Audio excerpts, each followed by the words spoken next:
Hello everybody out there, and welcome to another episode of the Talk That Talk Show with me, Barry Holmes. We are here for episode 211 here on the Talk That Talk Show, and tried to get a little bit started earlier for us so that we wouldn't coincide with NBA Finals, because that is going to be a huge game. I can't wait to tune in.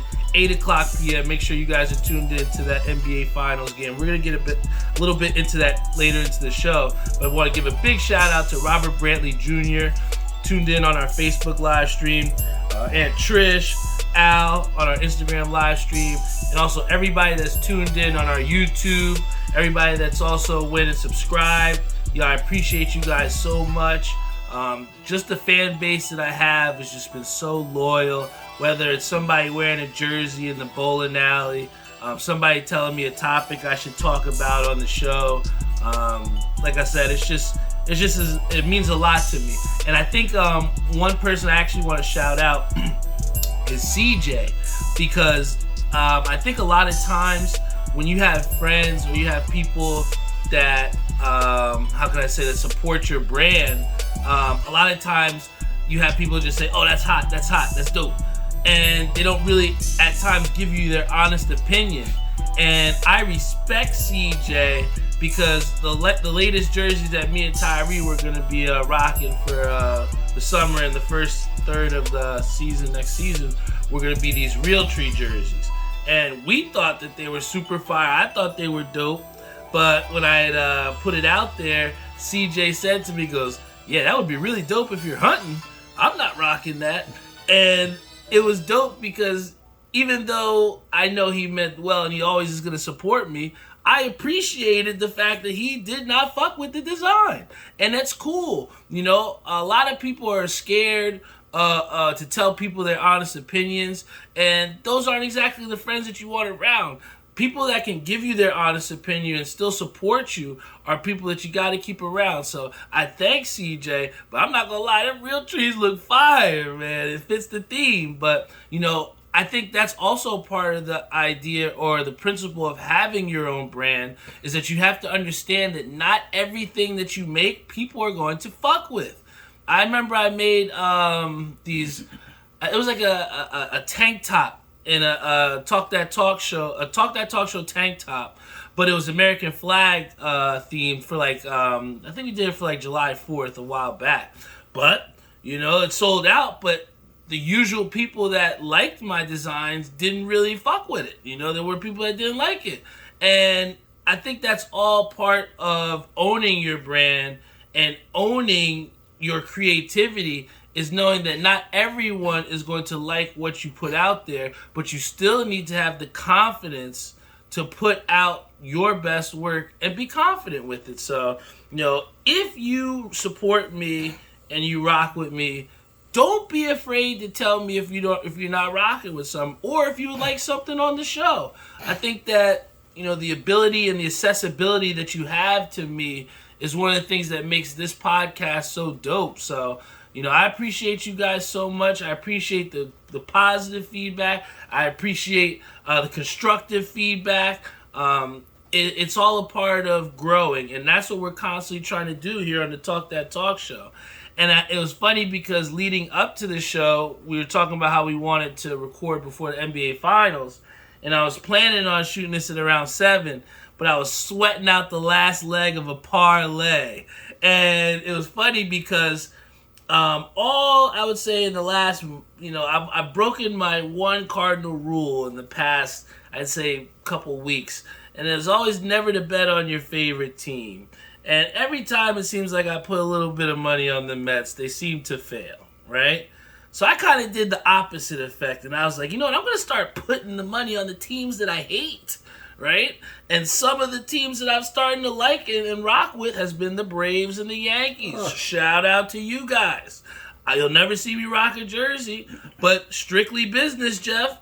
They have been winning, and those underdog odds was just too delicious for me.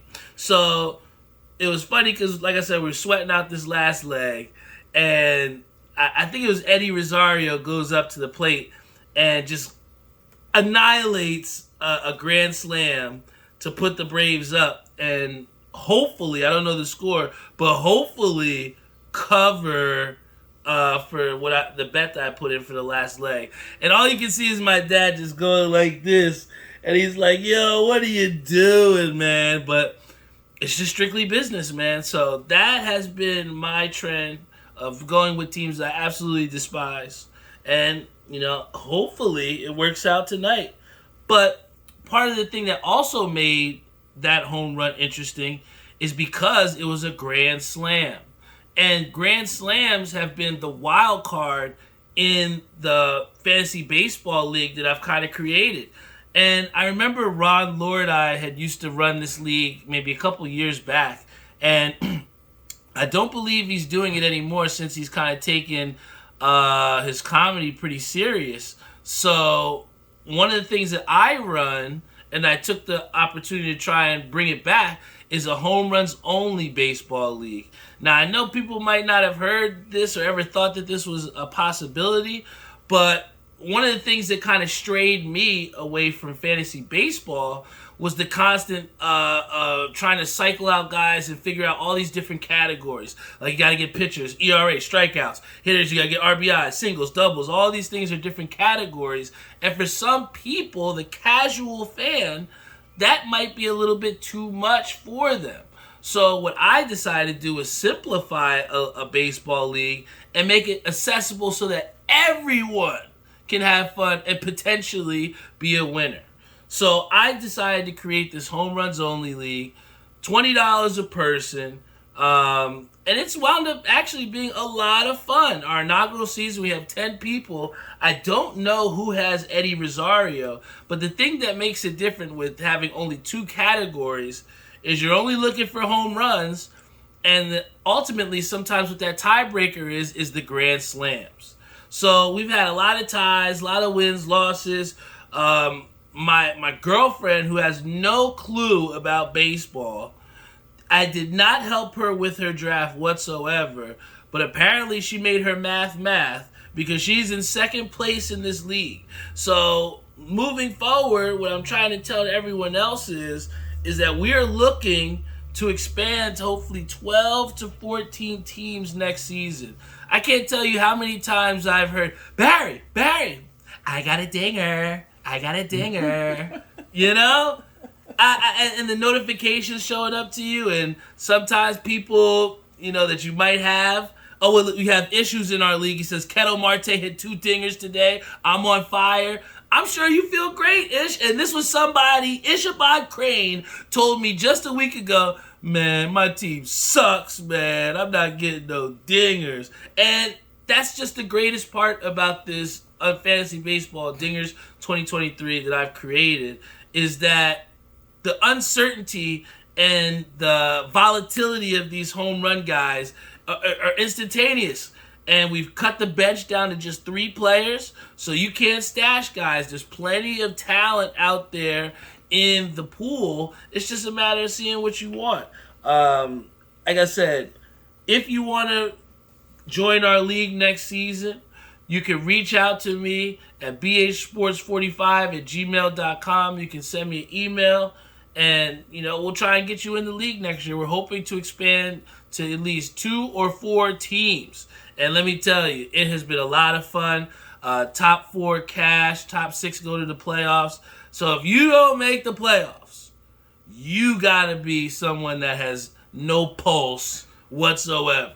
So this is somebody, if you're looking to try to get back into fantasy baseball, or to step in or try and get your feet wet in a little bit of fantasy, this would be a great place for you to start.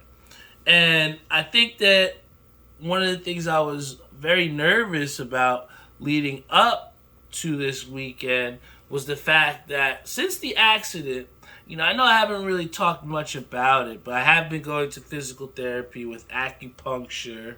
And now, they do the where they crack your neck, the chiropractic rehab. And, it's alleviated some of the pain momentarily, but not so much that it's went away. And I touched on it before about how since the accident I've had 5 herniated discs within my back and my neck. And I might not say it often, but there are times, that I'm really hurting, but you just got to try and thug it out. But, talking to the doctor, he had suggested this epidural injection in the neck. I think they said something was like a bilateral I don't know what spine, bilateral spinal or something like that. But it was an injection, and the crazy part was I got one of the first slots. Got up at like 6 a.m. Wasn't allowed to drink any water, or eat anything the night before. I wasn't allowed to drive the day of. And shout out to my girlfriend Doc for taking me. And I was nervous, man, because then they talk about anesthesia, and you hear about people not waking back up, and it's just been interesting. You know what I'm saying? Like, I was very nervous leading up to it, but once they took me back, they strapped me in, and I just don't like those hospital type settings or those, it's tough, man. But I just thought, it's gonna be the best thing for me. I just gotta thug it out. Even when they put the little IV in my arm, I'm like, because I just don't like that. But hey, you gotta tough it out and thug it out. So.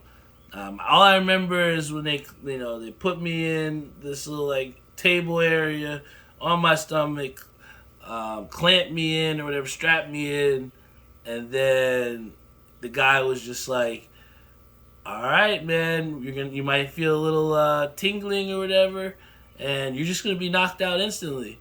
And I just remember the last thing I said was, "Yo, just make sure I wake up, man. I gotta go to Vegas in July." And he's like, "No worries, we got you." And then I just woke up and I was in recovery. Still was a little bit sore still from the injection, but honestly, the freedom of movement in my neck is the most that I've had in a long, long time since before the accident without pain. So, I will say this, that I'm feeling a lot better. The modern science of what people can do is truly amazing. I just can't believe that I was literally face down, on the table, and they're saying, "All right, you're gonna be knocked out," and then all of a sudden I'm in recovery, and just there. So, I thank everyone that has reached out. The injection has been working well so far. After I've gotten off the initial soreness from the injection. Like I said, I have a lot more freedom of movement in the neck, so I have nothing but good things to say. It's good to finally reach a point where I'm not feeling so. If I could only describe the pain to you, it's just like a throbbing and like someone taking their knuckle and just putting it inside and driving your neck and stiffness. That's the way I can describe it to you guys. So, I haven't had that since this injection, and it's been truly relieving, and I'm just hoping to see that it continues on. So, thank you to everybody that supported me. We're doing just fine here on the home front, guys. I'm a tough cookie. But I got to get into the NBA Finals. That's why we recorded a little bit earlier today. We wanted to get you guys out there so you could watch the game. I know a lot of us got some parlays out there. But one of the questions that I had written down was, do the Heat have enough? Because ultimately, all we've been hearing about is just how historic this Nuggets team looks. And to think that they were plus 800 odds at the beginning of the postseason to potentially go on and win the chip is amazing to me, mind-boggling. Because now we have to talk about, is this a potential sweep? But getting back to the original point of, do the Heat have enough? I think, like I said before, that Jimmy Butler has to be that guy that's dropping 30 or 35 plus. He needs to do that, because when you get into that 20 high double digits under 20 territory, now you're talking about putting stress on a lot of these other players, these role players. And I said before that I think the freedom that they play with stems off of the dominance of Jimmy Butler.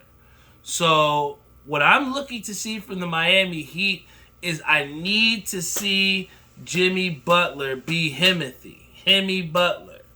I need to see that unstoppable driving force that's continuously getting paint touches and getting the ball out there to the open shooters. I think that if he can get them in opportunistic situations, that will give Miami the best chance to keep up with them. But that's the problem that I see with this whole series, is that the Nuggets extremely outmatched the Miami Heat. On paper, I know there shouldn't be no on paper because you still got to go out there and play basketball. But when you look at the way that the Nuggets are playing, the team cohesion, you have a guy in Aaron Gordon who is deferring all of his attention from the success of his game just to be the team guy and saying that they're having a bigger goal at hand. I mean, we got to give Malone some credit, man. He is one of the best coaches that we've seen to be able to put together all these different pieces. Every single player in that Nuggets team does something different, and they do it with 110%. And when you have all those guys that you can shuffle in, I think about hockey too, where they're constantly just shuffling guys in so they can give 110%. But when you have the Nuggets that are doing what they're doing, and you have a Jokic who just commands the floor in no other way that we've seen before, it just makes for our feelings, or my feelings especially, that this will be a sweep. So my question, do the Heat have enough? No. I don't think they have enough. I'm sorry, Ish. She goes, yeah, man, him and Adebayo need to kick up. So does Caleb and Vincent. We see that Caleb Martin's not feeling well. Adebayo did his thing. He was cooking last game, but can he cook 2 days in a row? We got Gabe Vincent, who's been shooting well, but we know he's almost like the Knicks' old version of J.R. Smith. Is he hot? Is he cold? So, I need to see some consistency from these Heat to make me believe that they won't go back to Miami down 0-2. And I think that one of the things that embodies what makes the Nuggets who they are is the pace that they play with. And that pace stems from the unselfishness that Jokic plays with. I mean, there's so many times where he just doesn't seem out of control. He's surveying the court, keeping his eye up, always seems to make the right play. Good shot selection. Have you seen that Celtics series where Jaylen Brown tried to take on 3 and 4 defenders at once? It's tough to watch. But when you watch the Nuggets and the way they space the floor and the way Jokic is able to facilitate and still be dominant in the pace, it's just, it's tough, man. It's tough. It's tough for me to truly believe that the Miami Heat can win a game. Jeff says love and starting lineup for Caleb. So already we've seen that. Now that they're making some switches there. Maybe Kevin Love can get some offensive rebounding in there to get some extra shot opportunities. Maybe he can stretch the floor, make a 3-pointer or 2, right? At this stage in the game, you got to make something different work. Otherwise, you're going to see yourself in a sweep scenario. And one of the things that I definitely wanted to talk about is we all know how much of a gamer I am and how much I love my games. But Call of Duty has been the one game that I've been consistently playing with me and my boy Jeff. Every time we get a chance, we want to get some reps. We got our boy Eli. We got straight killers that we play with. But one of the things that everybody always jokes around with is that we never want to play another game. Why don't you play something else? Well, guys, I finally found something else to play. And this is Street Fighter 6. I'm telling you, if you are a fan of fighting games, even if it's your first fighting game, this game is both visually and aesthetically appealing to play. I'm telling you, Street Fighter 6, just as far as like who I've been playing with, I've been playing a lot with the main character on the screen, on the front here, which is Luke. They have 18 different characters for you to select, And I'm telling you, this game right here, with the diversity in the characters that you have, each different character moves different. I feel like a lot of times in fighting games, sometimes they sacrifice the quality of characters by adding quantity. You know, there's no real difference with them. Each one of the 18 fighters feels different and gives everyone a different chance, whether you're a zoning character, whether it's someone like a grappler or a combo master. Like there's so many different characters for you to choose from. And I've really had fun. The moves are satisfying to do. I actually was using the fight pad for before, but now I've kind of converted to using the controller.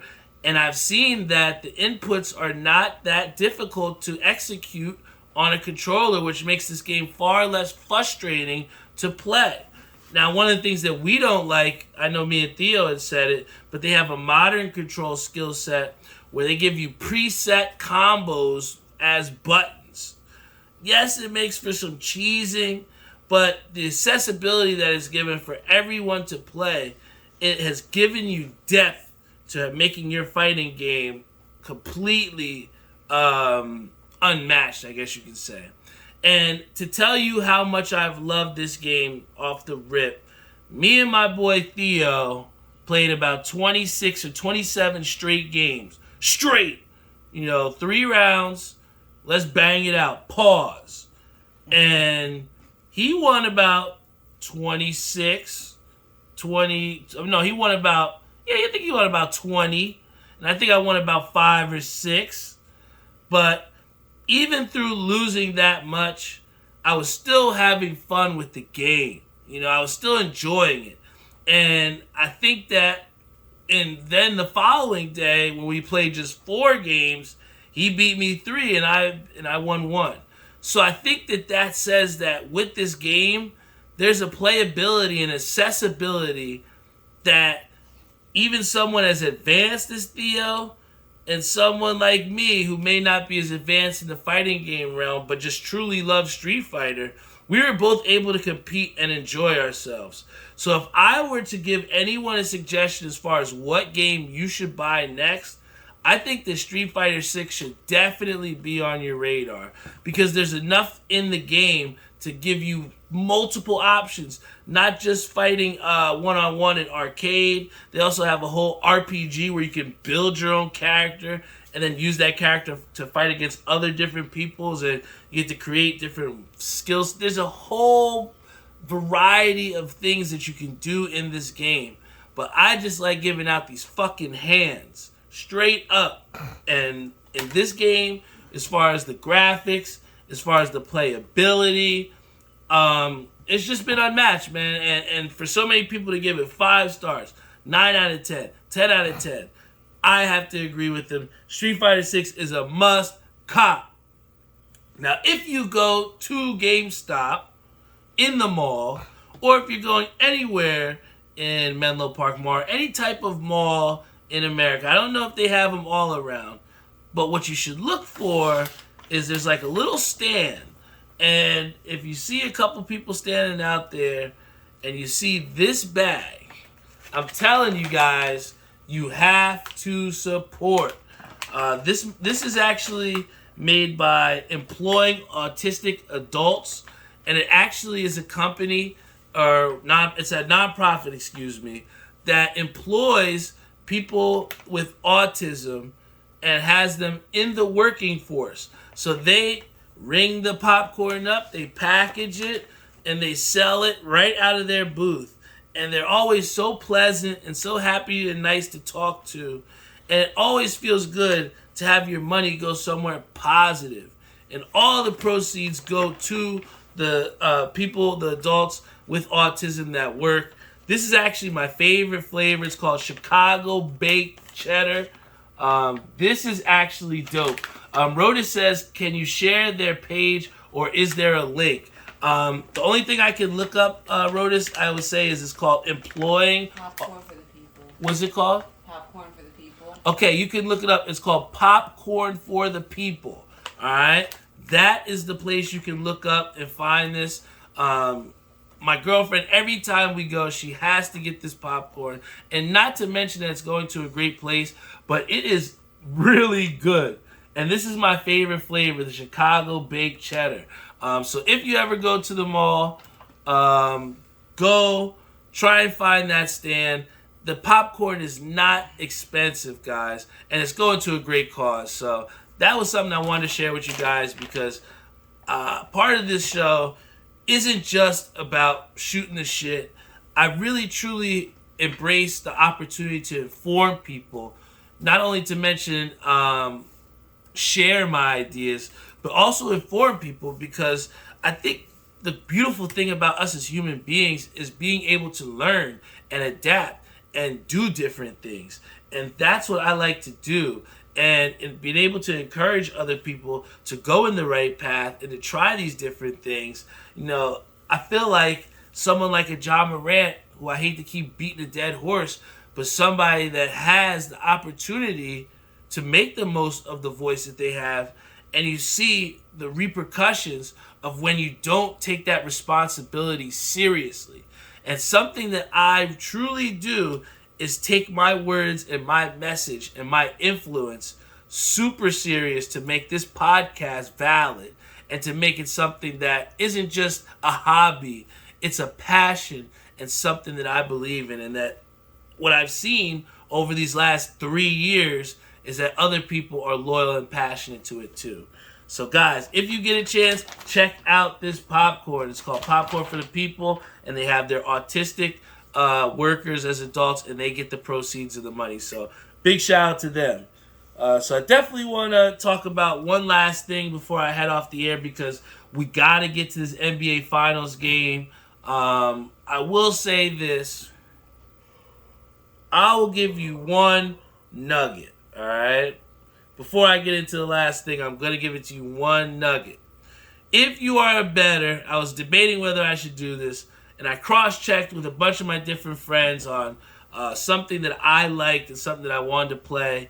And the one play that I'm going to give you guys, if you want to make a straight bet, I know they have I think it's like a 25% profit boost, all right, for the NBA Finals game through FanDuel. So if you want to make some money, I've cross-checked with a couple of my guys, and there's a line for Gabe Vincent, 13.5 points. And I would say you should take the over on that. Over on Gabe Vincent, 13.5 points. I think that this has been a role player series as far as the Miami Heat is concerned. I think that if Jimmy Butler is going to get the assist that a lot of us are looking for on those tickets, a lot of those are going to be to Gabe Vincent in the corner. And he seems somebody that is not fazed by the bright lights. So I like that 13.5 over line. So that's my free nugget to you guys. If you win, hook me up with something. Give me a beer next time you see me out, right? But, you know, the last thing that I wanted to talk about is the fact that there's a podcast out there. I couldn't sleep last night, right? The thing that they talk about pain sometimes, and I guess just is the uncomfortable feeling of what I had went throughout the day. I went to sleep at like 7 o'clock, I think. It was still light outside, and then when I woke up, I'm like, wow, I can't even go back to sleep now. I'm up. So I thought about it, and I was like, you know, I'm just scrolling through. And then I find this podcast, and I'm like, what is this? And sure enough, it's Mace and Cameron with their own podcast, and it's called It Is What It Is. And I was pleasantly surprised because I think a lot of times with some of these podcasts, they generally don't have much substance. There's a lot of gimmick that comes along. I feel like everyone now has a podcast, and there's nothing wrong with that because it's given a lot of voice to so many different people. And I truly do enjoy listening to other people's podcasts, but it's not something that I do very often. So if I listen to a podcast, especially in its entirety, I'm looking for a lot of different factors.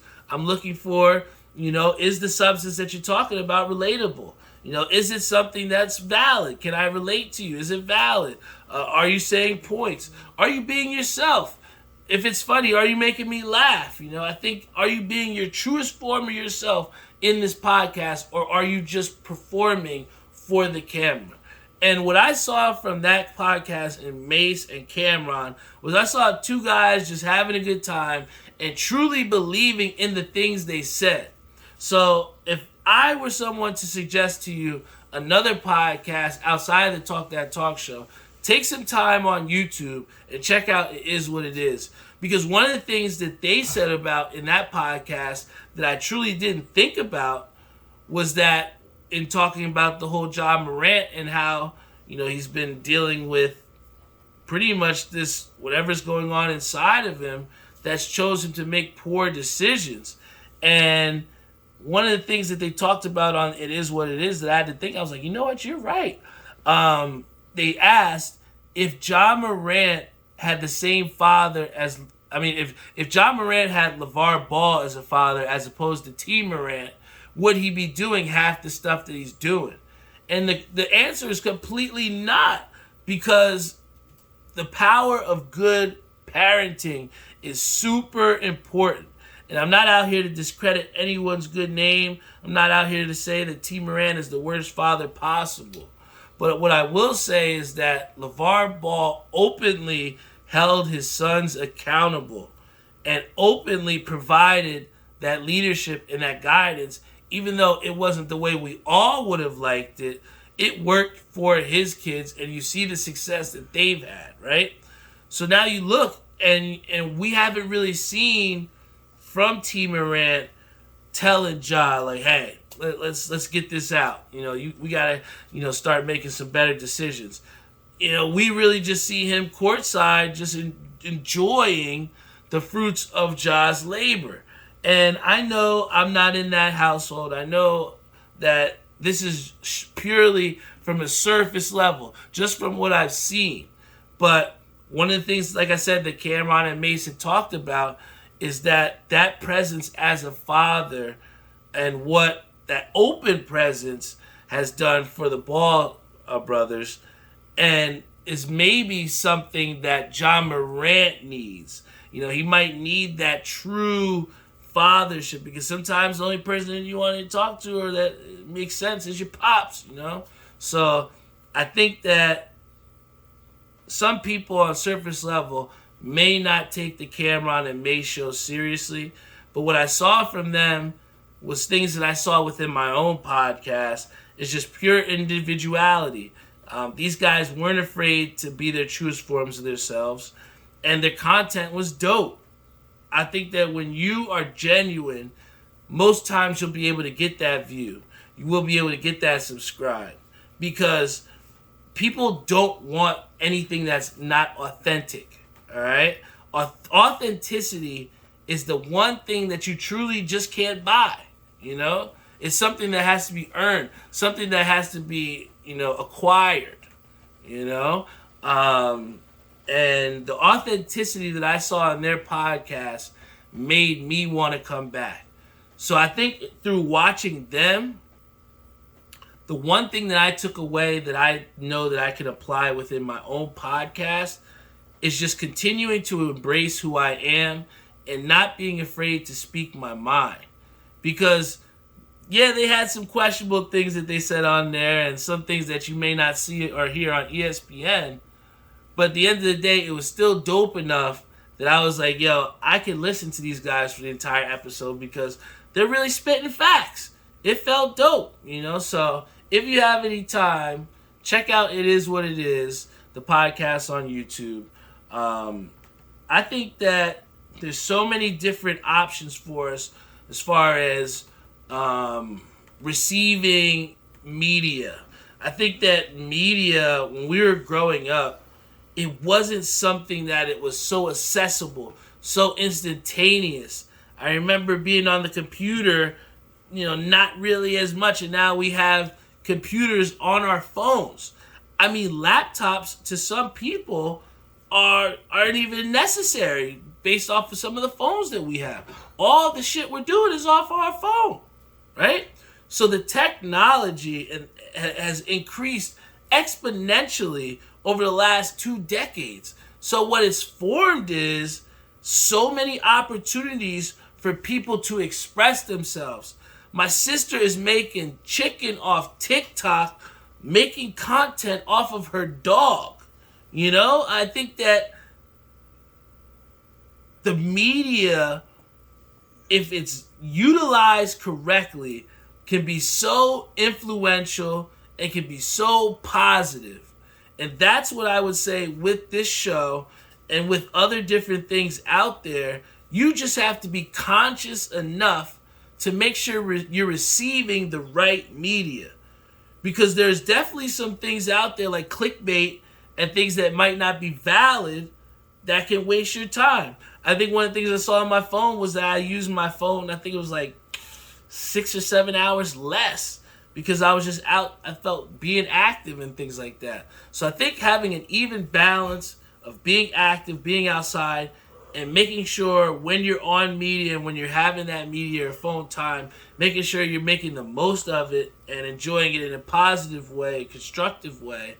I think that's the best way to make a nice even balance for us. And I think that this week has been a great week for me because everything I felt like I was able to do, I just truly felt balanced. And I felt at ease with the decisions that I made. So, this is the Talk That Talk show. Every single week, we're at episode 211. And again, we have so many episodes out there as far as this podcast. And when you have all these different podcasts that, have 10, 11, 12 episodes, you got to respect that because I would have never gotten to 211 had it not been for those early episodes, those experimental things.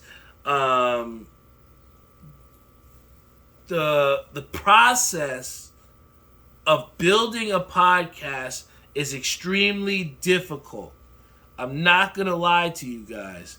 It's very easy to be yourself, but the process of getting yourself up to do an episode, to make sure that it's out on time, to make sure that there's one take. We don't do this 2-3 times. This is live, baby. One take. Call me One Shot Barry. You know what I'm saying? I'm not doing this 3 and 4 and 5 times. So to make sure that you're on point every single time for 211 times can be extremely nerve-wracking.